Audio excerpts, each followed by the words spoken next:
باقری صاحب السلام علیکم۔ آپ ہمیں کوئکلی یہ بتائیے کہ یہ جو علی خامنائی صاحب کی شہادت ہے اس پر صرف ایران میں نہیں پاکستان میں بھی بڑا سوگ منایا جا رہا ہے، لیکن کیا یہ شہادت جو ہے یہ ایران کی جو سیکیورٹی کا نظام ہے، انٹیلیجنس کا سسٹم ہے، یہ اس کی بہت بڑی ناکامی نہیں ہے کہ اتنا بڑا لیڈر اتنی آسانی سے نشانہ بن گیا؟ حامد میر صاحب بہت شکریہ اپنے پروگرام میں شامل کرنے کے لیے۔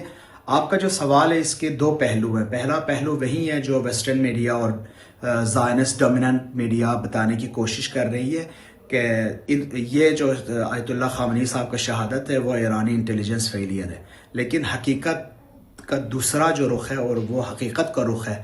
لاریجانی صاحب کا کل اپنے انٹرویو میں بتا رہے تھے کہ ہمیں پتہ تھا کہ خامنئی صاحب کے اوپر ٹارگٹ ہو سکتا ہے، سب سے پہلے ان کے اوپر نشانہ بنے گی، اس لیے ہم نے بار بار ان سے ریکویسٹ کی کہ کائنڈلی آپ اپنے فیملی کے ساتھ کسی سیف جگہ پہ کسی بنکر میں شفٹ ہو جائیں۔ خامنئی صاحب کا ایک ہی جواب تھا کہ جب ایرانی عوام اپنے گھروں میں ہیں، اپنے آفیسز میں جا رہے ہیں اور ان کے پاس جانے کے لیے کوئی بنکر نہیں ہے تو میں کیسے جاؤں؟ میں اپنے آفس اور اپنے گھر میں رہوں گا، اور اگر شہادت نصیب میں ہوتی ہے تو مجھے تو اللہ کرے شہادت نصیب ہو ہی جائے، نہیں تو ایک 86 ایئرز اولڈ آدمی بس شہادت کے بعد کیا طلب کر سکتا ہے؟ لاریجانی صاحب کے مطابق بار بار ان سے ریکویسٹ کی گئی، وہ خود اس کو بالکل ٹال کے انہوں نے یہی کہا کہ ایرانی عوام کے پاس بنکر نہیں ہے تو میں بھی اپنے آفس اور اپنے گھر میں رہوں گا۔ اچھا، ایک دوسرا سوال بڑا اہم ہے، وہ یہ ہے کہ کیا خامنئی صاحب کی شہادت کے بعد ایران میں رجیم چینج کا کوئی خطرہ ہے؟ آپ کو کوئی پاسبلٹی نظر آ رہی ہے؟ پاسبلٹی تو ہے، لیکن کیسے پاسبلٹی رہے گی؟ اس وقت یہ پاسبل ہوگا جب IRGC کی ایک ایک بندے کو چن کے یہ لوگ شہید کریں، جتنے خامنئی صاحب اور ان کی جو طرز فکر ہے ان سب کے جو پیروکار ہیں ان سب کو شہید کریں، اس کے بعد فوٹ سولجر لے کے آئیں ایران کے اندر اور پھر رجیم چینج ہو جائیں۔ جب تک IRGC کے فوج، سپاہی اور خامنئی صاحب کے چاہنے والے ایران کے اندر موجود ہے، میرا نہیں خیال کہ رجیم چینج کا تصور فی الحال اس وقت ایران کے اندر ممکن ہو۔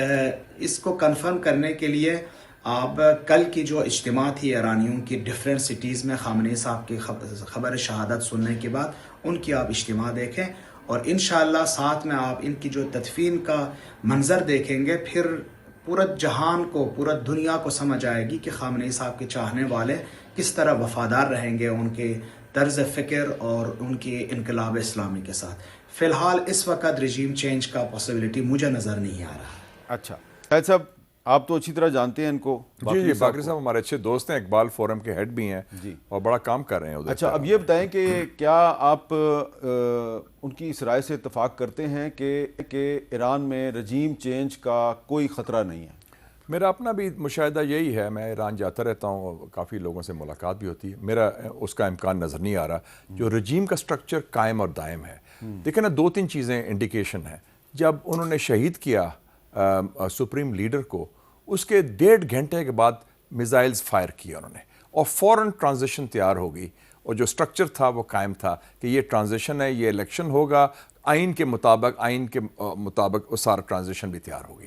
اس کا مطلب جو ان کا رجیم کا جو سٹرکچر ہے وہ قائم ہے۔ اور دوسری بات ہے عوام کی سپورٹ، لوگ سڑکوں پر آئے، نہ صرف ادھر تہران میں، اصفہان اور مشہد اور دوسری، یس تقسیم بھی ہے، لوگ ناراض بھی ہیں، اور ہر سوسائٹی میں ہوتا ہے، دو رائے ہوتی ہیں، لیکن جو واضح اکثریت ہے ایرانی عوام کی وہ ابھی تک انقلاب کے ساتھ ہے اور رجیم کے ساتھ ہے۔ جی ایئر مارشل ارشد ملک صاحب، آپ کیا سمجھتے ہیں کہ یہ جو حملہ ہوا ہے ایران پر، امریکہ اور اسرائیل نے مل کر حملہ کیا ہے، تو اس حملے کا مقصد صرف رجیم چینج ہے یا اس کے علاوہ بھی کوئی مقصد ہے؟ بسم اللہ الرحمن الرحیم۔ حامد بھائی بہت شکریہ، اور honour to be with Mushahid بھائی۔ It's a pleasure. دیکھیں، جب بھی عالمی منظرنامہ تبدیل ہونا شروع کرتے ہیں تو اس سے پہلے کچھ فکری تقریریں آنا شروع ہو جاتی ہیں۔ اگر آپ اس سارے کینوس کو دیکھیں تو ایک سیکوینس کے تحت پہلے پراکسی وارز جہاں جہاں سے ایران کی اسپانسر سو کالڈ ہو رہی تھی ان کو ختم کیا گیا۔ اس کے بعد کلیش آف سویلائزیشن، جس کا آپ کئی دفعہ حوالہ دے چکے ہیں، وہ پرانی بات ہو چکی۔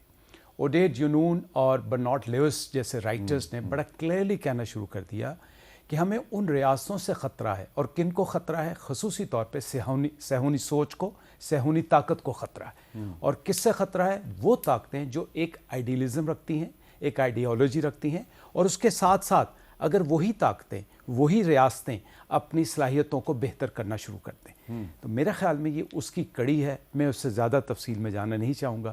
سارے پڑھے لکھے لوگ ہیں, سب کو سمجھ ہے کہ یہ جو حملہ ہوتا ہے اس کی بیکنگ میں صہیونی سوچ ہے, استعماراتی سوچ ہے, اور ایک خاص ایجنڈا ہے کہ کس ملک کو کیوں, جو کہ طویل المدتی نظام میں ان کے لیے خطرہ بن سکتا. آپ صہیونیت اور یہودیت کو بالکل مختلف سمجھتے ہیں؟ میں کافی حد تک مختلف سمجھتا ہوں, اس لیے کہ جو صہیونی سوچ ہے وہ استعماراتی سوچ کے ساتھ آتی ہے اور وہ ڈکٹیٹ کرتی ہے. اگر آپ امریکہ میں دیکھیں تو جتنی صہیونی لابی ایکٹ کر رہی ہے وہ ضروری نہیں ہے کہ یہودی لابی کے ساتھ ایکٹ کر رہی ہو. سملرلی آج کا جو ایک اور المیہ جس کو ہمیں ضرور پیش نظر رکھنا چاہیے وہ ہندواتہ سوچ ہے.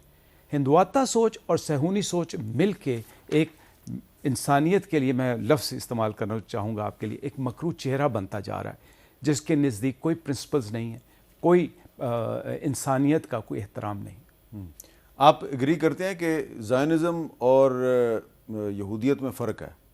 بالکل, بہت فرق. جوڈائزم از اے ریلیجن, اور جوڈائزم میں جو کئی لوگ جوئش فالوورز ہیں وہ بڑے دبنگ دانشور ہیں اور وہ کلمہ حق کہتے ہیں. نوم چومسکی. اور نوم چومسکی, اور 32% یہودیوں نے نیو یارک میں ممدانی صاحب کو ووٹ دیا ایز نیو یارک میئر. تو وہ دبنگ, اور مجھے کئی اچھے یہودی ملے ہیں تہران میں, بڑے بڑے بالوں والے. وہ کہتے ہیں سبت ان کا دن ہوتا ہے چھٹی کا ہفتے کو, وہ ڈیمونسٹریشن کرتے ہیں اسرائیل کے خلاف اور کہتے ہیں اسرائیل غیر قانونی ریاست ہے. یہ اسرائیلی جوز کی بات کر رہا ہوں. اچھا, یہ امریکن جوز کی بات کر رہا ہوں. اچھا, اب یہ جو ہم بات کر رہے ہیں جی کہ یہ جو ایران پر حملہ ہوا ہے اس کے پیچھے کون سے مقاصد ہیں؟ کیونکہ ٹرمپ صاحب تو کہہ رہے ہیں کہ جی ہم رجیم چینج کرنا چاہ رہے ہیں, لیکن اگر آپ کو یاد ہو تو ہم نے کچھ ہفتے پہلے جنوری 2026 میں آپ کو ٹرمپ ڈاکٹرائن کے بارے میں کچھ بتایا تھا. ذرا اس کا ایک کلپ میں دوبارہ آپ کو سنوانا چاہتا ہوں. National security strategy of the United States of America, اور اس ڈاکومنٹ میں ڈونلڈ ٹرمپ کا جو ڈاکٹرائن ہے, یعنی کہ ان کی فیوچر اسٹریٹجی جو ہے وہ چھپی ہوئی ہے. اس کے جو چیدہ چیدہ نکات ہیں وہ یہ ہیں کہ دنیا میں توانائی, تیل, کوئلہ اور جواہرات کے وسائل پر غلبہ امریکن اسٹریٹجک ترجیح ہے. ہم ایسی صورتحال کو روکنا چاہتے ہیں جس سے امریکہ یا اس کی معیشت کو نقصان پہنچنے کا خدشہ ہو. امریکہ دنیا کو ایسا کرۂ بنانا چاہتا ہے جہاں کسی کی مداخلت نہ ہو.